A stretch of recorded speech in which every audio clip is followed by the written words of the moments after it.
Dear all of you, आज हम लोग इकोनॉमिक्स चैप्टर 1 और चैप्टर्स का नाम है डेवलपमेंट के शॉर्ट क्वेश्चंस जो है वो करने जा रहे हैं।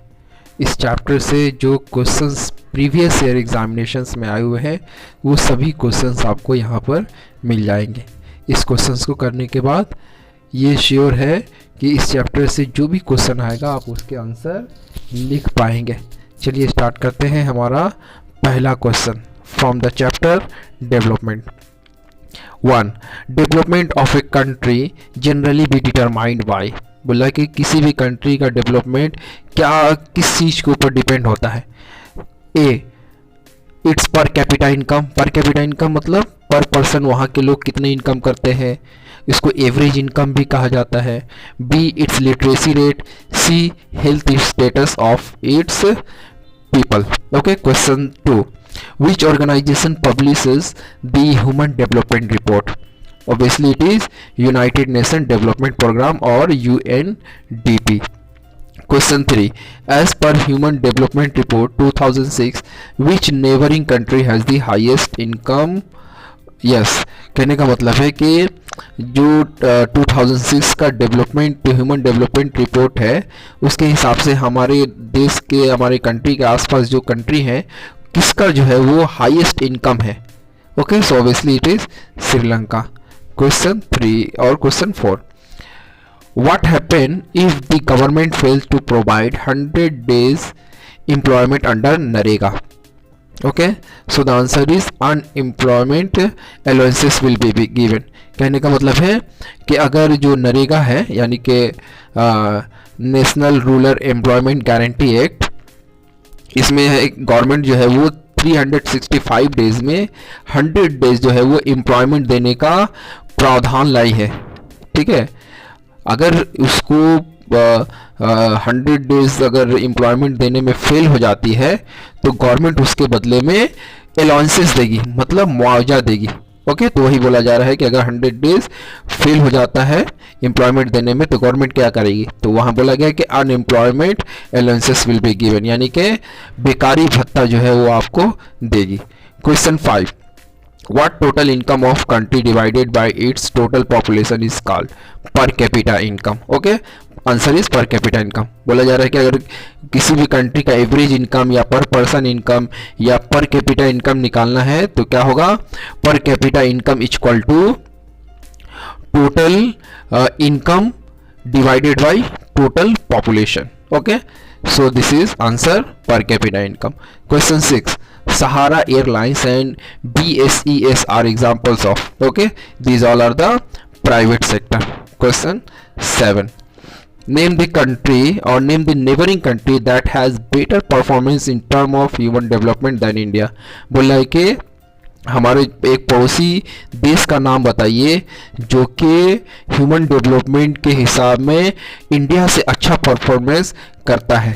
ओके, या किया है। So the answer is Sri Lanka.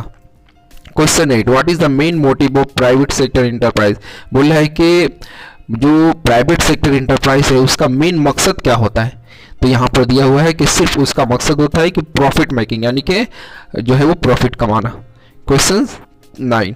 In which year national rural employment guarantee act was implemented? वही है नरेगा।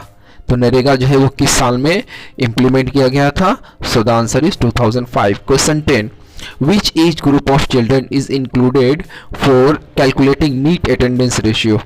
किस बोला कि किस एज ग्रुप के बच्चों को जो है वो नीट अटेंडेंस रेशियो में लिया गया है? Okay, question 6 to 10. कहने का मतलब है कि नीट अटेंडेंस रेशियो कहते हैं कि उस कंट्री में कितने लोग जो है वो पढ़े लिखे हैं एक खास एज तक, तो यहाँ पर दिया गया है 6 to 10 years of age. Question 11. What is development goal of a girl from rich urban family? बोला कि एक रिच अर्बन फैमिली से एक गर्ल से तो अगर उसकी क्या डेवलपमेंट गोल होगी? डेवलपमेंट गोल कहने मतलब कि अगर उस गोल को अचीव कर ले तो वो डेवलप कर जाएगी। तो answer is she gets as much as freedom her brothers and is able to decide what she wants to do in life. She is able to pursue her studies abroad. बोला है कि वो चाहेगी कि हमको इतना फ्रीडम मिले जितना हमारे भाई को मिलता है, और मैं उस काबिल हूँ कि मैं जो चाहूँ अपने लाइफ में वो कर सकता हूँ। ओके। और बताया गया कि हम अपने स्टडी करने के लिए यानी पढ़ाई लिखाई करने के लिए वो हम बाहर भी जा सकते हैं। Okay. Questions 12, What are the development goals of prosperous farmer from Punjab? बोला है कि एक खुशहाल फार्मर्स है जो कि पंजाब से है, तो उसका डेवलपमेंट गोल क्या होगा, यानी कि अगर वो गोल को अचीव कर ले तो वो डेवलप कर जाएगा। सो the answer is assured a high family income through higher support price for their crops and through hard working and cheap labor. They should be able to settle their children abroad. बोला है कि वो अपनी family के लिए higher income कर पाए। किस तरीके से बताया गया है कि जो वो क्रॉप्स उगाया है हार्ड वर्किंग करने के बाद उसका जो है वो हायर प्राइस मिले, और बताया गया है कि हार्ड वर्किंग करने वाला जो है वो सस्ता मजदूर मिले, यानी कि लो कॉस्ट जो है वो मजदूर मिले। ओके। और बताया गया कि वो अपने इस काबिल हो जाए कि वो अपने बच्चों को जो है वो एब्रोड सेटल कर पाए। ओके। तो अगर ये सारे उसको मिल जाए गोल तो क्या होगा, एक प्रोस्पेरस फार्मर जो पंजाब से है वो डेवलप कर जाएगा। Question 13, for calculating body mass index weight of person is divided by what? बोला है कि एक बॉडी मास इंडेक्स जो होता है उसको अगर हमको कैलकुलेटिंग करना है तो बताया गया है कि वेट को जो है वो कितना से क्या चीज़ से हम डिवाइड करेंगे एक पर्सन्स का, तो बताया गया है कि आंसर होगा कि स्क्वायर ऑफ द हाइट से जो है वो उसको डिवाइड करना पड़ता है। क्वेश्चन 14, व्हाट वाज द पर capita income of Bihar in 2002 and 3? बोला 2003 और 2 और 3 में बिहार का पर कैपिटा इनकम मतलब एवरेज इनकम जो है वो क्या था? So the answer is 5700. Question 15, what was the infant mortality rate of Punjab in 2003? Answer is 49. Infant mortality rate क्या है?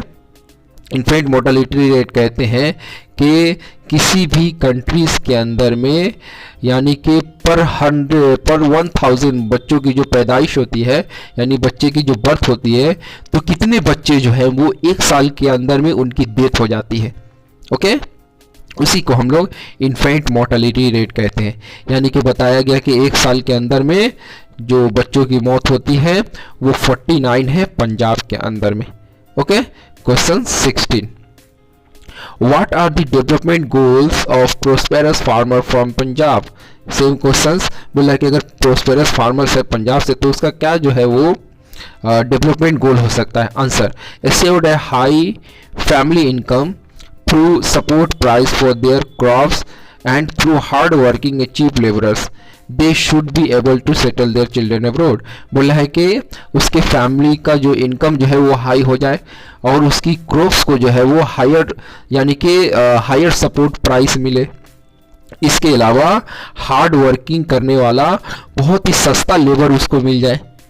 ठीक है। इसके अलावा बताया जा रहा है कि वो चाहता है कि उसका लड़का जो है वो यानी कि उसके बच्चे जो हैं वो एब्रोड जाकर यानी कि कंट्री के बाहर जाकर सेटल हो पाए। Okay. Question 17, name the country where 500 ton toxic tons of liquid tons of toxic waste into open air dump. बोला है कि एक ऐसे क्या नाम है नाम बताइए कंट्री का जहां पर 500 टन जो लिक्विड जो टॉक्सिक है वेस्ट वो ऊपर हवा में जो है वो डिस्पोज हो गया था यानी डंप हो गया था। So the answer is Abidjan in Ivory Coast, एक कंट्री इन अफ्रीका। बोला है कि ये अफ्रीका का कंट्री है जिसका नाम है अबीजान और ये आइवरी कोस्ट के पास है। क्वेश्चन 18, व्हाट वाज द पर capita income of Bihar in 2002 and 3? Same question. बोला है कि 5700 जो था वो बिहार का पर कैपिटा इनकम था 2002 एंड 3 में। अब आ जाते हैं क्वेश्चन 19 में, name the country where 500 tons of liquid tons of toxic waste into dump open in dumps. Okay, same answer. So the answer is Abidjan in Ivory Coast, a country in Africa. Question 20, Same question, infant mortality rate of Punjab in 2003, answer is 49. So question 21, what is infant mortality rate? Okay, now we have got the question here. Infant mortality rate indicates the number of children that die before the age of 1 year as a proportion of 100 live children born in a particular year. बोला जा रहा है कि infant mortality rate उसे कहते हैं कि कितने बच्चों की डेथ हो जाती है. ओके, बताया गया है कि एक साल के अंदर में, यानी कि पर 1000 बच्चों की जो पैदाइश होती है एक पार्टिकुलर ईयर्स में. ओके, कहने का मतलब है कि कितने बच्चों की डेथ हो जाती है 1000 बच्चों की पैदाइश में एक साल के अंदर में. इसी को हम लोग जो है इन्फेंट मोर्टालिटी रेट कहते हैं. इसका मतलब ये है कि जिस कंट्रीज़ में या जिस स्टेट में बच्चों की ज़्यादा डेथ हो रही है, इसका मतलब यह है कि वहाँ पर मेडिकल सिस्टम अच्छी नहीं है, यानी हम कह सकते हैं कि वहाँ की जो इन्फेंट मोर्टालिटी रेट है वो अच्छी नहीं होगी. Okay, now question 22, what is literacy rate? Okay, answer, literacy rate measures the proportion of literate population in 7 and above age group. बोला है कि लिटरेसी रेट हम उसे कहते हैं कि पूरी पॉपुलेशंस में या 7 एज में कितने लोग जो है वो ग्रुप में पढ़े लिखे हैं. ओके, यानी कि 7 साल की एज के कितने लोग जो है वो पढ़े लिखे हैं उस कंट्रीज के पॉपुलेशन में. ओके, इसी को हम लोग लिटरेसी रेट कह सकते हैं. Question 23, okay, define net attendance ratio. Answer, net attendance ratio is total number of children of age group 6 to 10 attending the school as a percentage of total number of children in the same age group. बोला जा रहा है कि NEET attendance ratio हम उसे कहते हैं कि हमारे पास जितने भी चिल्ड्रन हैं 6 to 8 ईयर्स, यानी कि 6 to 10 ईयर्स ऑफ एज, यानी कि उसमें से कितने बच्चे, यानी 6 to 8 ईयर्स में के जो बच्चे हैं कंट्रीज के अंदर में कितने बच्चे जो है वो स्कूल को जाते हैं. ओके, इसी को हम लोग नीट अटेंडेंस रेशियो कहते हैं, यानी कि 6 से लेकर 10 ईयर्स ऑफ एज के बच्चे उस कंट्री में जितने भी हैं और कितने बच्चे स्कूल जाते हैं, उसी को हम लोग नीट अटेंडेंस रेशियो कहते हैं. Question 24, in how many district of India have reported a water level decline over 4 meter during the past 20 years. बोला है कि इंडिया के कितने डिस्ट्रिक्ट्स में ये पता चला है कि जो वाटर लेवल है वो 4 मीटर जो है वो नीचे चला गया है लास्ट 20 ईयर्स के अंदर में. Okay, so the answer is 300 districts of India. Question 25, what is environmental degradation? Answer, environmental degradation refer to the degradation of natural resources and pollution. बोला है कि नेचुरल यानी कि environmental degradation बोलता है कि उसे कहते हैं कि जहाँ पर जो नेचुरल इन्वायरमेंट्स है या नेचुरल रिसोर्स है या पॉल्यूशन है उसमें जो है वो एक तरीके से कमी आती है. ओके, यानी कि हम कह सकते हैं कि जो नेचुरल रिसोर्स है उसकी जो नेचुरल क्वालिटी है उसमें कमी आ जाना ही डिग्रेडेशन कहलाता है. Okay, question 26, name the areas where the ground water over use is particularly found. बोला गया कि उस एरिया का नाम बताइए जहाँ पर जो ज़मीन के अंदर जो वाटर लेवल होता है वो उसमें ज़्यादा यूज़ किया जाना जो है वो पाया गया है. So the answer is ground water over use is particularly found in the agricultural prosperous region of Punjab and western UP, hard rock plateaus areas of central and south India. बोला है कि ग्राउंड लेवल का जो पानी जो उसका ज़्यादा इस्तेमाल किया जाना वो जहाँ पर एग्रीकल्चर के हिसाब से बहुत ज़्यादा खुशहाल रीजन है, जैसे पंजाब है, वेस्टर्न यूपी है, इसके अलावा जो हार्ड रॉक प्लेटूज का एरिया है, या कहा जा रहा है कि जो सेंट्रल एरियाज़ है और साउथ इंडिया है, ये सब एरियाज़ में जो है वो पाया गया है जहाँ पर ग्राउंड वाटर का ओवर यूज़ होता है. Okay, question 27, for how much number of years the reserves of world will be last. Okay, बोला गया है कि how much numbers of the year, कि बोला कितने साल तक जो हमारे पास जो रिसोर्स रिजर्व है उसमें वर्ल्ड जो है अपना जो भी हो अपने नीड्स को फुलफिल कर सकता है। सो यहाँ पर आंसर बताया गया 43 ईयर्स। ओके, हो so disaster for our country, so there is required, इस यहाँ पर ज़रूरत है कि हम लोग सस्टेनेबल डेवलपमेंट लगाएं अपने रिसोर्स पर। यानी कि बताया गया कि हमारे पास अगर रिसोर्स जो रिजर्व है वो हम 43 ईयर्स तक उससे काम चला सकते हैं। Question 28, what is mean by HID rank? Okay, HID मतलब ह्यूमन डेवलपमेंट इंडेक्स।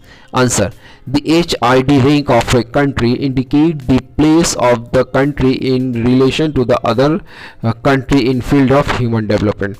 बोला गया कि HID रैंक जो है वो किसी भी कंट्री को ये बताती है कि वो कंट्री जो है दूसरे कंट्री के हिसाब से कितना जो है वो ह्यूमन डेवलपमेंट में है या कितना ह्यूमन डेवलपमेंट में आगे है। Okay, hopefully you have got it.